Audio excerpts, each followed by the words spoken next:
ժամանակ պարզ կլինի, որ Սլավիկն ինքն ասում է, որ Աշոտի ներկայությամբ Աղազարյանը չխոսեց, դրա համար ճիշտ է, որ Աշոտը սպասի մեկ այլ տեղում, և հետո հետ է գալիս, ասում է այսքան թիվ ուզեց, և մենք հաջորդ օրը պատրաստ, և մենք այդ բառը ընդգծել ենք խոսակցության մեջ և վերցրել ճակերտներում, պատրաստ պիտի գնանք իրեն հանդիպենք, և հանդիպումը կայանում է, և հանդիպման առաջին զանգը պարոն Աղազարյանն է հնչեցնում, բացի դրանից, երբ որ վկայի կարգավիճակով պարոն Աղազարյանը հարցաքննվում էր, կտրականապես ժխտում էր, որ ՍԱԱՏՄ պաշտոնատար անձի հետ երբևէ որևէ կոնտակտ է ունեցել, բայց օբյեկտիվ փաստական տվյալները ցույց տվեցին, որ հեռախոսը զանգեր է ունեցել, դրա մասին երկու պատգամավորներն էլ բարձրաձայնեցին իրենց ելույթներում, այսինքն այստեղ հատվածական և վերացարկված փաստական տվյալները իրարից որ ներկայացնենք, իհարկե ստացվում է, որ դե երկու հոգի իրենց համար խոսել են, չէ, երկու հոգի պայմանավորվել են, որ որոշակի առավելություն ստանալու դիմաց ազգային ժողովի պատգամավորը պետք է իր պաշտոնեական լիազորությունները օգտագործի։ Պարոն Աղազարյանը շահարկում ասում է, այ հիմա դուք ինձ թույլ կտաք, որ քրեական հետապնդում հարուցեմ,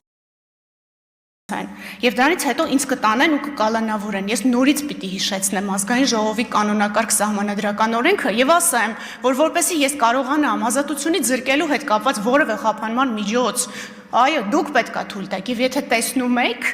ես ոչ մի նման միջնորդություն չեմ ներկայացրել։ Պարոն Թունյանը նշեց Վճռաբեկ դատարանի որոշման մասին, պարոն Թունյան, շնորհակալություն, որ որոշման մասին խոսելու հնարավորություն տվեցիք ինձ, ես կխնդրեմ այնտեղ ուշադրություն դարձնեք, որ դատարանը արձանագրել է, որ խախտումը վերացվել է դատախազության կողմից, ուղիղ արձանագրել է, և նաև արձանագրել է, որ մեղքի հետ կապված որևէ դիտարկում չունի, որովհետև օբյեկտիվ փաստական տվյալներով, ներքին դիտման արդյունքներով է հիմնավորվում։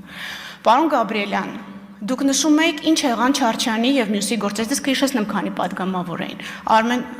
Գևորգյանը դեռևս չկա այդ ցանկում։ Սեյրան Օհանյանն է և վերաբերում էր Զորամասի, կհիշեք երասխմեք Զորամասը։ Ասեմ ձեզ, որ 2024 թվականի նոյեմբերի 29-ին մենք նաև հայցով էինք մտել դատարան, որտեղ հիմնական գործը քրեական վարույթի շրջանակներում կրկին առաջին ատյանի դատարանում քննության փուլում է, և դատարանը անվավեր է ճանաչել Պաշտպանության նախարարի և անձի միջև պայմանագիր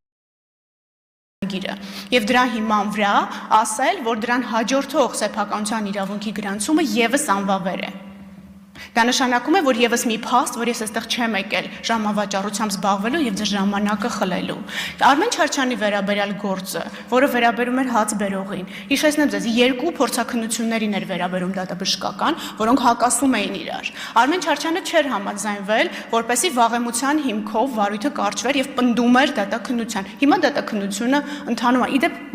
դռնբաց դատաքննություն է, կարող եք հետևել։ Եվ այս պահին, քանի որ ես ենթադրում եմ, որ նման հարցադրում կլինի, առավոտյան ճշտել եմ, որ երկու փորձաքննությունների կեղծ լինելու վերաբերյալ հենց ապացույցների հետազոտման փուլն է, ինձ թվում է հետաքրքիր կլինի լսել այդ դատավարությունը։ Իդեպ Սեյրան Օհանյանի և մյուսների վերաբերյալ դատավարությունը բաց չի, որովհետև եթե հիշում եք, այնտեղ մի դրվագ կար, գաղտնի էր, այդ պատճառով միացվեց իրար, վարույթները գաղտնի են, դրա համար չեմ կարող ձեզ լրացուցիչ տեղեկատվություն տալ։ Եթե ինչ-որ մի հարցի մասին կմոռանամ ասել, խնդրում եմ ինձ հիշեցրեք հարցը, բայց ինձ թվում է բոլորը նշել եմ։ Պարոն Թադևոս Ավետիսյանը երեկ ասեց, ինչու անձը չի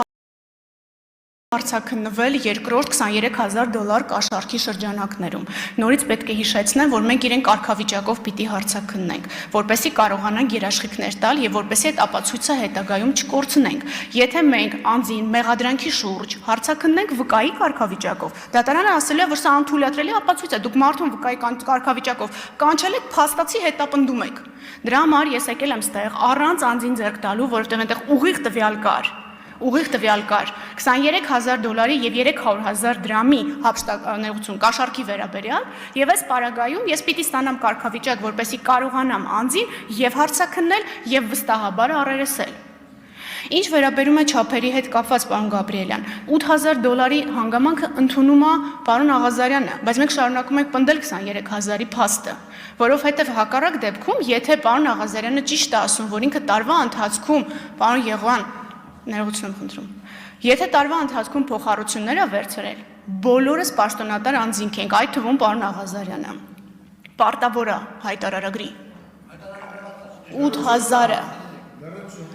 Պարտավոր եք հայտարարագրել։ Շատ լավ։ Կգաք եւ կապը կհիմնավորեք։ Մենք ձեր ոչ մի իրավունքը երբեք, պարոն Աղազարյան, չենք սահմանափակել։ Այսօր էլ ես այսօր եկել եմ կանգնել եմ այստեղ եւ ձեզ բոլոր փաստերը ներկայացնում եմ, որպեսզի հնարավորություն ունենաք ձեզ կարգավիճակով լսել։ Ինչ վերաբերում է ավելի շուտ չգալուն, հարգելի պատգամավորներ, պատվարժան պատգամավորներ, ես այսքան ապացույց, որ վարույթի ընթացքում ձեռք եմ բերել, նախաքննությունը գրեթե ավարտված եկել եմ, դեռևս դժգոհություններ կան հիմնավորվածության, կապերի մասին, պատկերացնում եք, ես մի տարի առաջ գայի, երբ որ այս բոլոր գործողությունները արված չէր, միանգամից մերժելու էիք։ Իդեպ այդ նույն տրամաբանությամբ որ անընդհատ քննարկվում է կալանքը որպես պատժիչ գործի կալանքը եւ այլն, հենց առաջինը դատախազությունն է շատ դեպքերում դեմ լինում կալանքը տանելուն ինչի, որովհետեւ դատարանները այդ փուլում սկսում են մեղքի հարց քննարկել։ Սկսում են այդ ապացուցողական բազայի շրջանակում ասել, որ հիմնավոր կասկած չկա։ Եվ եթե նկատել եք, ոչ մի պատգամավորի վերաբերյալ գործով ես երբևէ կալանքի մասով որևէ հարցադրում ազգային ժողովի առաջ չեմ բարձրացրել, որովհետև մեզ համար այդ վերջին ամենալուրջ խափանման միջոցը այս գործերով կարևոր չի։ Մենք ունենք արդեն այնքան փաստական տվյալ, որ մենք կարող ենք այս գործերը ուղարկել դատարան։ Դուք կհամաձայնվեք, թե չեք համաձայնվի, հարգելի պատգամավորներ, դա ձեր որոշելիքն է, բայց անջատված մասով գործը ես ուղարկելու եմ դատարան։ Ինչու եմ ասում ես, որովհետև ես հսկողություն եմ իրականացնում հակակոռուպցիոն կոմիտեի նկատմամբ։ Դատական ակտի արդյունքներով նորից եմ գալու։ Եվ այնքան ժամանակ, մինչև գործի լրիվությունը կապահովվի եւ կկարողանանք վստահ ասել, թե ով էր ճիշտ, ով էր սխալ։ Այս առումով որևէ չասեմ, ճնշում բառ այսօր շատ ասեցիք, որևէ պարտականություն ձեզ վրա դնել, որևէ մեր պատասխանատվություն ձեզ վրա թողնել չկա։ Դուք եք այն մարմինը, որ մեզ թույլ եք տալի հետապնդում հարուցել։ Եթե այդ դրույթը չունենք, մենք հետապնդում կհարուցենք, կուղարկենք դատարան։ Ոնց որ անում ենք մյուս բոլոր գործերով։ Անընդհատ շահարկվում է, սա կգա հաղորդման ժամանակը կխոսենք արդարացման դատական ակտերի թիվը։ Գիտեք ինչքան է։ 1.8%։ Եվ ես մանրամասն կխնդրեմ, որ ծանոթանաք մեղադրանքի դրվագներին։ Մենք շատ ոչ իրավաբանական լեզվով ենք գրել եւ շատ փաստահեն թվերով ենք գրել, որպեսզի ձեզ համար հասկանալի լինի, թե դատարանները քանի գործ են այս տարի ավարտել։ 40% ավելի, քան անցյալ տարի։ Դա ահռելի ցուցանիշ է։ Եվ այս առումով կխնդրեմ, երբ որ մենք մեղադրանքի մասին ենք խոսում, հա, ես հասկանում եմ քաղաքական ամբիոնը, քաղաքական հարթակը եւ այլն, իհարկե սա շատ հարմար առիթ է, որպեսզի մյուս բոլոր մեղադրանքների վրա ստվեր գցենք եւ այլն, չմոռանանք, որ գործ ունենք փաստերի հետ։ Հիմա ես կարող եմ ծերից ծեր ընթերցել բոլոր ապացույցները, բայց չեմ ուզում ձեր ժամանակը խլել։ Տրամադրված է 20 օր առաջ, տրամադրված է ամենայն մանրամասնությամբ։ Մեկ-մեկից քննադատում են փաստաբանները, ասում են դե արդեն պատրաստի մեղադրանքով ես գնում։ Չէ, հարգում եմ ազգային ժողովի ժամանակը, որովհետև ինձ հարցեր են տալիս, ես էլ այդ հարցերի պատասխանները պիտի ունենամ։ Եթե ես որևէ հարց մոռացա, խնդրում եմ ինձ այդ մասին ասել։ Իմ մոտ տպավորություն էր, որ չեմ մոռացել որևէ հարց։